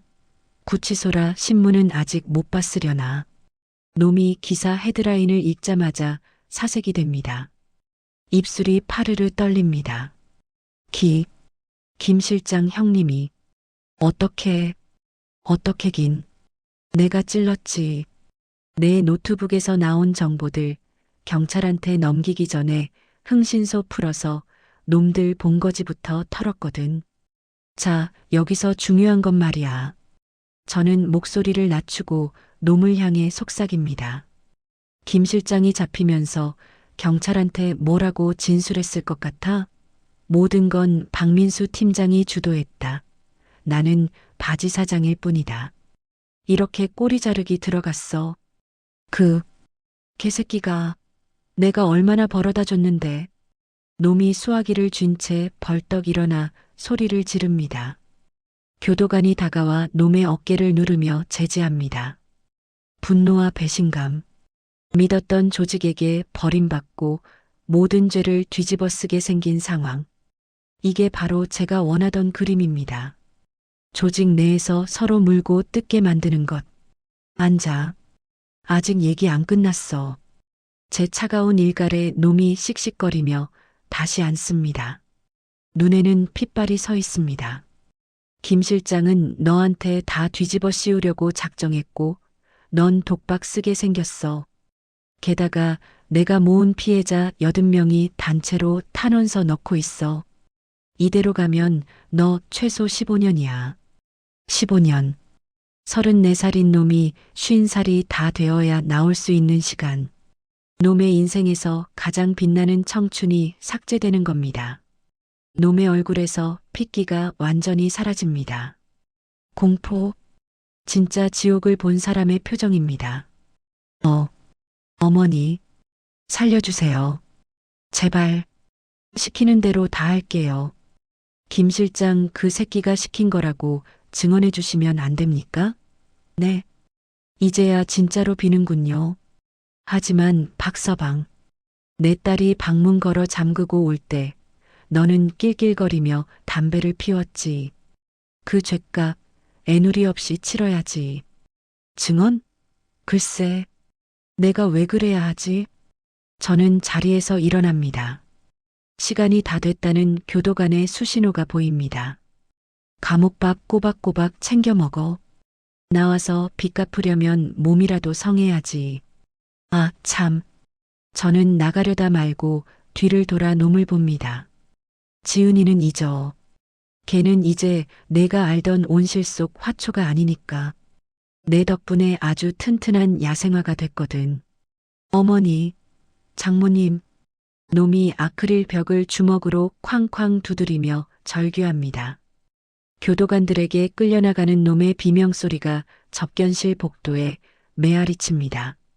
하지만 제 귀에는 그 소리가 소음이 아니라 승리의 팡파르처럼 들립니다. 접견실을 나옵니다. 바깥 공기가 유난히 상쾌합니다. 하늘은 맑고 햇살은 눈부십니다. 저는 휴대폰을 꺼내 김 비서에게 전화를 겁니다. 김 비서. 면회 끝났어. 변호사들한테 진행하라고 해. 민사, 형사, 가압류까지. 숨쉴 구멍 하나 남기지 말고 싹 다 줘요. 전화를 끊고 선글라스를 낍니다. 이제 가장 큰 쓰레기를 치웠으니 남은 건 제 딸아이와 함께 다시 시작하는 것뿐입니다. 발걸음이 가볍습니다. 또각또각. 구두 소리가 경쾌하게 아스팔트 위를 울립니다. 사건 발생 3개월 후 서울중앙지방법원 제312호 형사법정 선고 공판일 방청석 맨 뒷줄에 앉은 장 회장과 그 옆에 단정하게 앉은 지은 피고인 박민수를 징역 10년에 처한다. 탕. 판사님의 건조한 선고가 법정의 높은 천장을 때립니다. 징역 10년. 검찰 구형보다는 조금 깎였지만 놈이 사회로 복귀할 때쯤이면 머리가 반백이 되어 있을 시간입니다. 게다가 배상 명령까지 인용되었습니다. 놈은 감옥에서 노역을 해서라도 피해자들의 돈을 갚아야 합니다. 물론 그 돈의 종착지는 가장 큰 채권자인 바로 저 장숙자가 되겠지요. 재판장님, 억울합니다. 저는 시키는 대로 했을 뿐입니다. 10년이라니요. 피고인석의 박민수가 울부짖으며 난동을 부립니다. 교도관들이 놈의 양팔을 꺾어 제압합니다. 바닥에 질질 끌려가는 놈의 꼴이 가관입니다. 3개월 전 재직 거실에서 명품 슈트를 입고 거들먹거리던 금융 전문가의 모습은 찾아볼 수 없습니다. 누렇게 뜬 얼굴, 듬성듬성 빠진 머리, 공포에 질려 흘리는 침. 저게 바로 놈의 진짜 얼굴입니다. 지은아. 제가 나직하게 딸을 부릅니다. 옆에 앉은 지은이는 미동도 없이 그 광경을 지켜보고 있습니다. 예전 같았으면 오빠 불쌍해서 어떡해라며 눈물을 짰을 아이입니다. 하지만 지금 지은이의 눈은 건조하다 못해 서늘합니다. 지난 3개월 매일 새벽 5시에 일어나 곰탕 육수를 끓이고 설거지통에 손을 담그며 흘린 땀방울이 아이를 독하게 만들었습니다. 노동의 대가가 정직하다는 걸 배운 사람은 사기꾼의 현울림에 더 이상 속지 않는 법이니까요. 가자. 볼장 다 봤다. 잠깐만. 지은이가 자리에서 일어납니다. 그리고 교도관들에게 끌려나가는 박민수를 향해 뚜벅뚜벅 걸어갑니다. 법정 안의 시선이 제 딸에게 쏠립니다. 검은 정장 차림의 지은이. 화장기 없는 얼굴이지만 그 어느 때보다 빛나고 단단해 보입니다. 박민수 씨. 지은이의 목소리가 법정에 울립니다. 끌려가던 박민수가 고개를 쳐박고 있다가 번쩍 듭니다. 지은이를 본 놈의 눈에 일말의 희망이 스쳐 지나갑니다. 혹시나 탄원서라도 써주지 않을까, 예정을 생각해서 용서해주지 않을까 하는 더러운 기대감. 지은아, 나 좀 도와줘. 우리 사랑했잖아. 어머니한테 말 좀 잘해서. 놈이 교도관의 손을 뿌리치려 발버둥 칩니다. 지은이는 놈에게 다가가지 않고 딱 3걸음 앞에서 멈춰섭니다. 그리고 가방에서 무언가를 꺼냅니다. 놈이 사귀던 시절 선물했던 싸구려, 커플링, 그리고 놈이 썼던 연애 편지 뭉치입니다. 이거 돌려주러 왔어. 툭. 지은이가 쓰레기 버리듯 바닥에 반지와 편지를 던집니다. 반지가 법정 바닥을 구르며 쨍그랑 경쾌한 소리를 냅니다. 감옥 안에서 심심할 때 읽어봐. 내가 얼마나 거짓말을 잘했는지. 그리고 지은이가 잠시 말을 멈추고 놈을 내려다봅니다. 경멸. 동정조차 없는 완벽한 무시. 사랑? 그 입에 사랑 담지 마. 너 때문에 내가 알던 사랑이란 단어가 오염됐으니까. 넌 그냥 범죄자야. 내 인생의 오점이고. 장지은. 놈이 악에 받쳐 소리를 지릅니다. 하지만 지은이는 이미 뒤돌아섰습니다. 미련 없이 뒤도 돌아보지 않고 제 쪽으로 걸어옵니다. 멀어지는 딸의 등 뒤로 놈의 절규와 욕설이 쏟아지지만 지은이의 발걸음은 흔들리지 않습니다.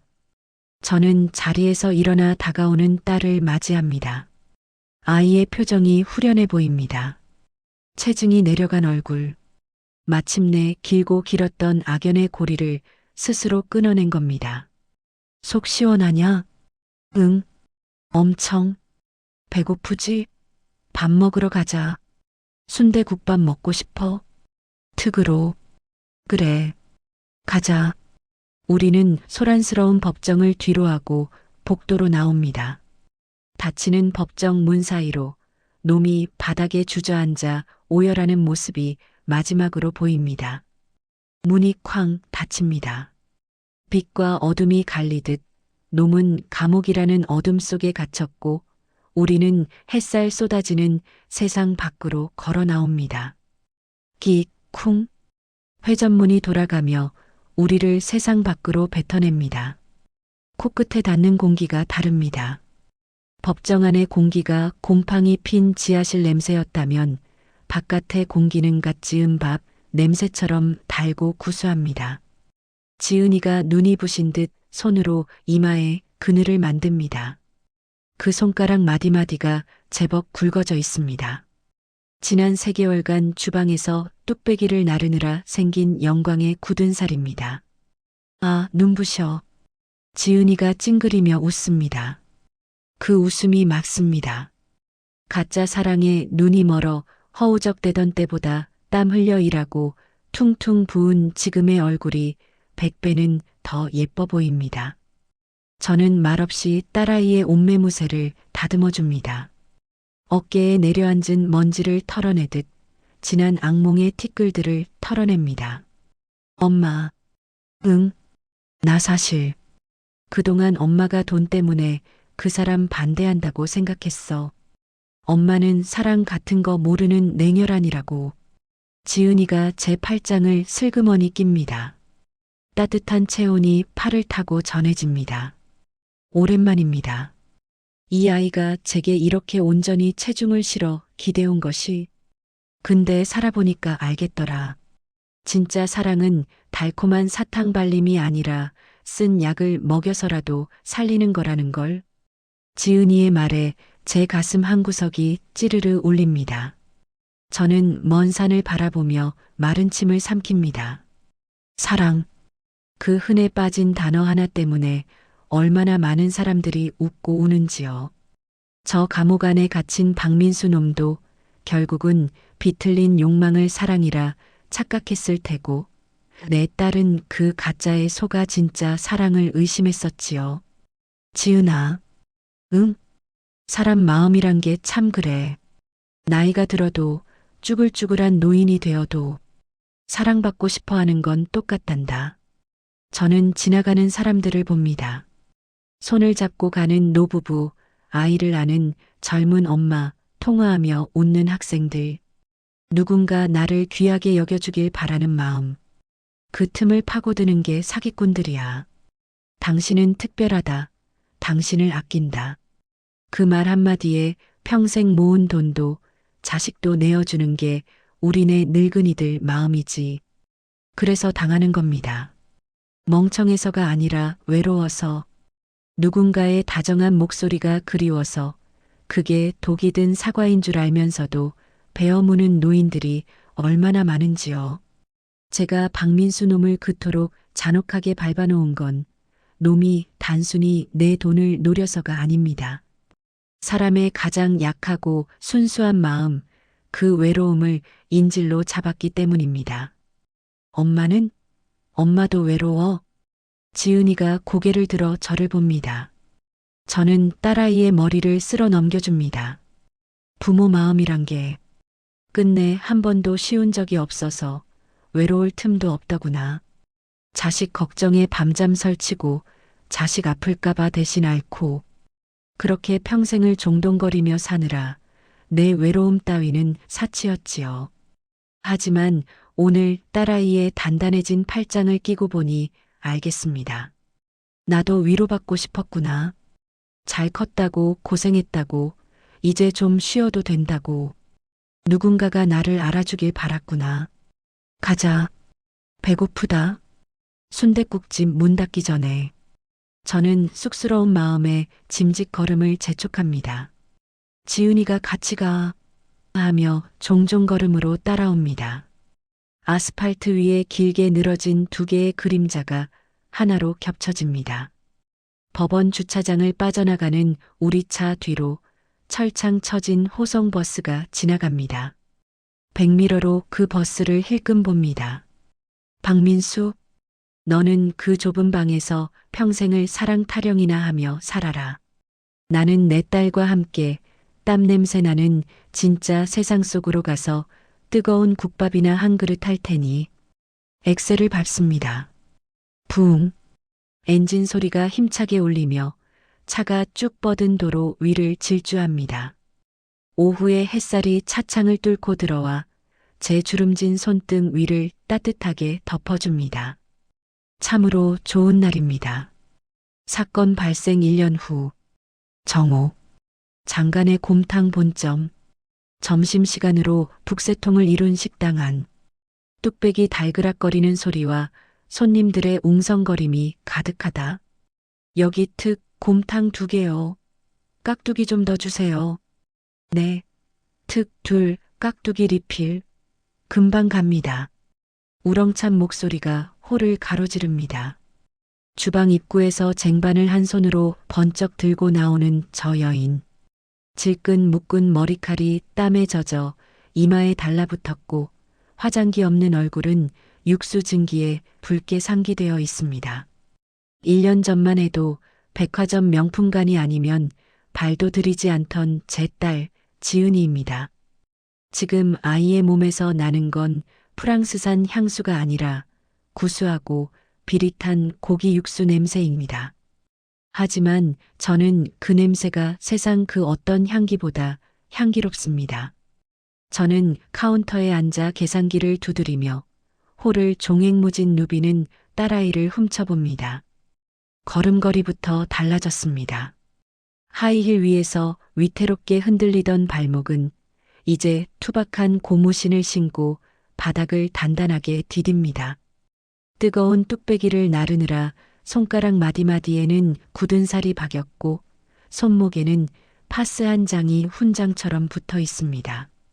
점장님, 여기 3번 테이블 치워야 해요.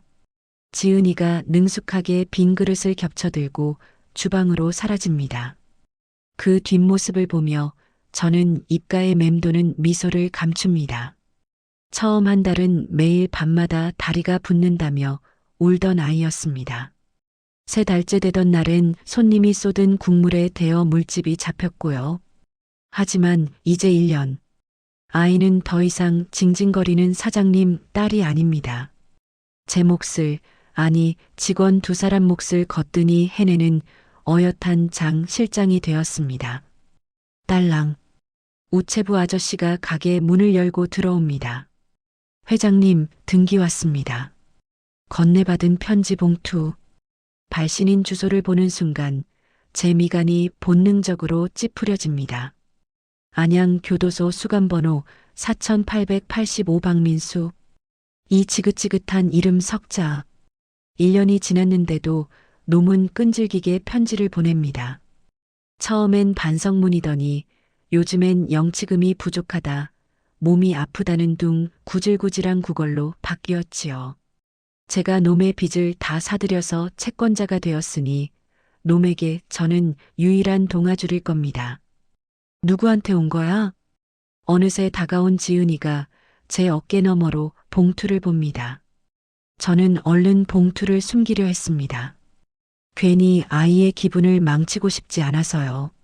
하지만 지은이의 손이 더 빨랐습니다. 아이가 제 손에서 봉투를 낚아챘습니다. 아, 지은이가 발신인 이름을 확인합니다. 잠시 정적이 흐릅니다. 저는 아이의 표정을 살핍니다. 혹시라도 옛 상처가 덧나서 흔들리지는 않을까? 미움도 관심이라는데 놈의 글씨를 보고 마음이 약해지지는 않을까? 직. 경쾌한 소리가 정적을 깹니다. 지은이는 봉투를 뜯지도 않고 반으로 찢어버렸습니다. 한 번 더. 직. 그리고 또 한 번. 종이 쪼가리가 되어버린 편지는 그대로 카운터 옆 쓰레기통으로 직행합니다. 읽지도 않고 버리게? 혹시 모르잖아. 중요한 내용일지. 제가 일부러 짐짓 떠보듯 물었습니다. 중요하긴 개뿔. 지은이가 앞치마에 손을 슥슥 닦으며 코웃음을 칩니다. 그 말투가 제법 저를 닮아 걸걸해졌습니다. 쓰레기는 쓰레기통에. 그게 분리수거 원칙이잖아. 나 지금 바빠. 점심 장사 끝나고 육수 새로 안치기로 했단 말이야. 아이는 미련조차 없다는 듯 획 돌아서서 다시 홀로 뛰어듭니다. 쓰레기통 속에 처박힌 찢어진 편지 조각들. 사랑, 용서, 기회. 놈이 썼을 가증스러운 단어들이 짬통 속의 음식물 쓰레기와 뒤섞입니다. 그렇습니다.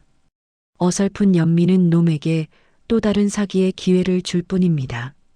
상처가 나았다고 해서 그 상처를 낸 칼날을 다시 품을 필요는 없는 법이니까요. 저기요. 여기 깍두기 좀 더 줘요. 네, 갑니다. 지은이의 활기찬 대답 소리가 가게 안에 쩌렁쩌렁 울립니다. 저는 쓰레기통을 비우며 생각합니다. 회복이란 건 과거를 잊는 게 아닙니다. 과거가 더 이상 현재를 방해하지 못하게 만드는 것. 그놈이 살아서 숨을 쉬든 감옥에서 썩어가든 우리 모녀의 오늘 점심 장사에는 털끝만큼의 영향도 주지 못한다는 것. 그것이 바로 우리가 놈에게 보여줄 수 있는 가장 잔혹하고도 완벽한 복수이자 회복일 겁니다. 오후 3시 전쟁 같던 점심 장사가 끝나고 직원들이 늦은 점심을 먹기 위해 둘러앉습니다. 지은이가 제 앞에 숟가락을 놓아줍니다. 손톱 밑에 까만 때가 낀 하지만 그 어느 때보다 아름다운 손입니다. 엄마 많이 먹어. 오늘 매출 역대 최고 찍었어. 그래. 너도 많이 먹어라. 우리는 서로의 밥그릇에 고기 건더기를 얹어줍니다. 놈은 차가운 간방 바닥에서 식어 빠진 밥을 먹으며 제 편지가 읽히기를 기다리고 있겠지요. 하지만 미안해서 어쩌나. 우리는 지금 우리끼리 이렇게나 따뜻하고 배부른 밥을 먹느라 내 생각 따위는 할 겨를이 없는데. 오후 4시 장 회장의 집무실. 블라인드 사이로 서해로 넘어가는 오후 햇살이 길게 들어온다. 장 회장은 CCTV 모니터를 통해 주방을 지켜보고 있다. 모니터 속 주방은 전쟁터입니다. 점심 장사가 끝나고 저녁 재료를 준비하는 시간. 그런데 식자재 납품업자와 지은이 사이에 심상치 않은 기류가 흐릅니다. 평소 같으면 네 알겠습니다 하고 넘어갔을 지은이가 오늘은 물을 든 채 업자에게 무언가 따져 묻고 있습니다. 저는 볼륨을 키웁니다. 사장님, 무바람 들었잖아요. 이거 보세요. 두드렸을 때 소리가 텅텅 비었잖아요. 아니, 실장님. 요즘 날씨가 가물어서 다 그래요. 그냥 좀 씁시다. 우리가 거래한 지가 몇 년인데. 업자가 넉살 좋게 넘기려 하자 지은이의 눈매가 매섭게 변합니다. 저 눈빛. 1년 전 박민수 놈이 싹싹 빌 때 역겹다고 일갈하던 그 법정에서의 눈빛입니다. 거래한 정 때문에 손님한테 바람든 깍두기 내놓으라고요? 저희 엄마가 40년 동안 지킨 원칙이 재료랑 타협하지 말아예요. 이거 전량 회수해 가세요. 오늘 저녁 장사 못하는 한이 있어도 이 문은 못 씁니다. 단호합니다. 업자가 혀를 내두르며 무상자를 다시 챙겨나갑니다. 지은이는 그 뒷모습에 대고 내일 아침까지 어급으로 다시 넣어주세요. 라고 쐐기를 박습니다. 저는 의자 등받이에 깊숙이 몸을 기댑니다. 입가에 번지는 웃음을 참을 수가 없습니다. 독하다, 독하다 했더니 이제 아주 청출어람입니다. 사기꾼 놈이 가르쳐준 인생의 쓴맛이 제 딸을 저렇게 단단한 장사꾼으로 키워냈습니다. 드르륵 서랍을 엽니다. 1년 전 박민수 놈의 눈을 뒤집히게 만들었던 그 물건. 마포구 상가 건물 등기 권리증. 그때는 쥐새끼를 잡기 위한 쥐약 같은 미끼였지만 이제는 주인을 찾아갈 때가 되었습니다. 똑똑. 지은이가 땀을 닦으며 집무실로 들어옵니다. 엄마 들었어? 김 사장님 그분 자꾸 비금 물건 섞어 넣잖아. 내가 거래처 바꾸자고 했지? 씩씩거리며 물을 들이키는 지은이. 저는 말없이 책상 위에 등기 권리증을 밀어놓습니다. 지은이가 물컵을 내려놓고 의아한 눈으로 봅니다. 이게 뭐야? 내 결혼 선물로 주려던 거. 그때는 내가 남자 하나 잘못 만나서 이걸 홀라당 날려먹을까봐 무서웠다. 쥐고 있으면서도 불안했지. 저는 자리에서 일어나 창가로 갑니다. 창밖으로 보이는 한강의 윤슬이 오늘따라 눈부시게 반짝입니다. 근데 이제는 걱정 안 한다. 넌 이제 내 밥그릇, 아니 남의 밥그릇까지 챙길 줄 아는 사람이 됐으니까. 엄마, 가져라. 이건 공짜 선물이 아니야. 앞으로 내가 이끌어갈 장간의 곰탕의 자본금이자 내가 세상하고 싸울 때 휘두를 무기다. 지은이가 떨리는 손으로 권리증을 집어듭니다. 1년 전이었다면 와, 대박! 이라며 방방 뛰었을 아이입니다. 하지만 지금의 지은이는 권리증의 무게를 압니다. 그 종이 한 장에 담긴 엄마의 40년 세월과 자신이 1년 동안 흘린 땀방울의 가치를. 고마워, 엄마. 근데 나. 지은이가 권리증을 가슴에 품으며 젖은 눈으로 저를 봅니다. 하지만 목소리만은 물기 없이 단단합니다. 이거 팔아서 놈 빚 갚는데 안 써. 놈이 감옥에서 나오든 말든 길바닥에 나앉든 상관 안 해. 이건 더 크게 불려서 엄마처럼 멋진 사업가 되는데 쓸 거야. 합격입니다. 만점짜리 대답입니다. 혹시라도 마음 한구석에 놈에 대한 부채감이 남아있지 않을까 했는데 제 기우였습니다. 지은이는 이미 놈을 완벽하게 삭제했습니다. 그래, 그거면 됐다. 저는 지은이의 어깨를 두드려줍니다. 어깨가 제법 넓고 단단해졌습니다. 이제 제 짐을 좀 나눠줘도 될 만큼. 나가봐. 저녁 장사 준비해야지. 응, 알았어, 회장님. 지은이가 씩씩하게 거수 경례를 붙이고 나갑니다. 닫힌 문 너머로 직원들을 독려하는 지은이의 목소리가 들립니다. 자, 육수 불 올려요. 전쟁 시작합시다. 집무실에 다시 고요가 찾아옵니다. 하지만 이 고요는 외롭지 않습니다. 든든합니다. 내 딸이, 내 분신이 저 문 밖에서 내 삶을 이어가고 있으니까요. 저는 블라인드를 걷어 올립니다. 방 안가득 쏟아지는 황금빛 노을. 지난 1년간 우리 모녀를 짓눌렀던 어둠은 이제 흔적도 없이 사라졌습니다. 박서방, 보고 있나? 내가 망치려던 내 딸의 인생은 내 덕분에 오히려 황금기를 맞이했다네. 감옥에서 그 꼴을 못 보는 게 참으로 아쉽구먼. 오후 8시, 장 회장의 자택 거실. 모든 불이 꺼지고 창밖에 야경 불빛만이 은은하게 들어온다. 장 회장은 안락 의자에 깊숙이 기대 앉아 있다.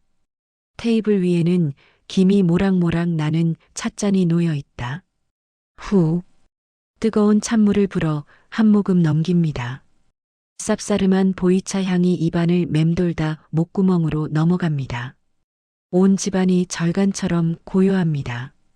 1년 전 이 거실은 욕망과 거짓, 그리고 공포로 시끄러웠었죠. 사기꾼 사위놈이 어머니를 외치며 굽신거렸고 내 딸은 가짜 사랑에 눈이 멀어 울고불고 했었습니다. 하지만 지금 이 넓은 거실을 채우고 있는 건 오로지 저 혼자만의 평온한 숨소리뿐입니다. 시선을 돌려 소파 맞은편 놈이 처음 앉았던 자리를 봅니다. 그때 놈이 헐거운 롤렉스 시계를 차고 탐욕스럽게 내 등기 권리증을 훔쳐보던 그 자리. 이제 그 자리는 비어 있습니다. 아니, 비어 있는 게 아니라 깨끗해진 거겠지요. 마치 썩은 이를 뽑아내고 난 뒤의 잇몸처럼 욱신거리는 통증은 사라지고 시원함만이 남았습니다. 딸깍. 현관문 열리는 소리가 들립니다. 퇴근한 지은이입니다. 평소 같으면 엄마 다녀왔어 하고 안겨들었겠지만 오늘은 조용히 방으로 들어갑니다. 피곤하겠지요. 새벽부터 육수 끓이고 점심 전쟁 치르고 저녁 마감까지 하고 왔으니 몸이 천근만근일 겁니다. 하지만 저는 아이를 부르지 않습니다. 그 고단함이 아이를 살찌우는 영양분임을 알기에 묵묵히 혼자 쉴 시간을 주는 겁니다. 저는 찻잔을 내려놓고 창가로 다가갑니다. 통창 너머로 한강의 검은 물결 위로 서울의 불빛들이 별처럼 쏟아집니다. 저 수많은 불빛 아래 또 어디선가는 누군가가 사기꾼의 달콤한 현울림에 속아 눈물을 흘리고 있을지도 모릅니다. 세상은 여전히 험하고 눈 뜨고 코 베어가는 도둑놈들은 득실거립니다. 하지만 두렵지 않습니다. 내게는 40년 세월이 만들어준 단단한 등껍질과 이제 막 날개를 펼치기 시작한 든든한 새끼 독수리가 있으니까요. 박서방. 아니, 4885번. 지금쯤 차가운 감방 바닥에서 잠은 잘 자고 있나? 자네가 보낸 편지들은 내 딸 손에 찢겨 쓰레기가 되었지만 자네가 남긴 교훈 하나는 우리 가슴에 금성 맹약처럼 새겨졌다네. 사람을 믿지 마라. 사람의 행동을 믿어라. 덕분에 남은 인생 헛된 것에 눈 돌리지 않고 진짜 배기만 보며 살 수 있게 되었으니 이 찻잔을 들어 자네의 긴긴 수영 생활을 위해 건배라도 해줘야겠구먼. 쨍그랑.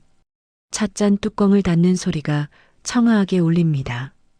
이 소리를 끝으로 저는 제 인생의 가장 길고 지루했던 사위 오디션의 막을 내립니다. 승자도 패자도 없습니다. 그저 제자리를 찾은 우리 모녀의 평범하고도 위대한 일상만이 남았을 뿐. 저는 의자에서 일어나 기지개를 켭니다. 우두둑. 굳었던 뼈마디가 풀립니다.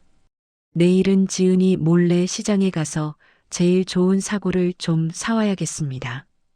우리 딸 요즘 기력이 쇠한 것 같으니 뜨끈하게 몸보신이라도 시켜줘야지요. 그게 늙은 어미가 할 수 있는 유일하고도 가장 확실한 사랑법 아니겠습니까? 어떻습니까? 속이 좀 시원해지셨나요? 세상 참 무섭습니다. 사위가 장모 등쳐먹고 자식이 부모 지갑 노리는 일이 뉴스에만 나오는 게 아닙니다.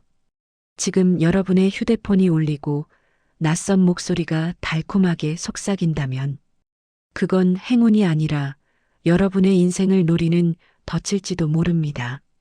저장 회장처럼 당당하게 맞서 싸우고 싶으신가요? 사기꾼 놈들 머리 꼭대기에 앉아서 인생의 주도권을 꽉 쥐고 싶으시다면 지금 당장 구독 버튼 꽉 누르세요. 그냥 보고만 가시면 손해입니다. 여러분이 눌러주시는 구독 하나가 제가 더 강력하고 통쾌한 이야기를 물어오는 원동력이 됩니다. 귀한 여러분의 가정에 도둑놈들은 얼씬도 못하고 행복과 평안만 가득하기를 제가 진심으로 빌어드리겠습니다. 다음 영상에서는 더 매운맛으로 아주 속을 뻥 뚫어드릴 테니 기대하셔도 좋습니다. 그럼 건강하십시오.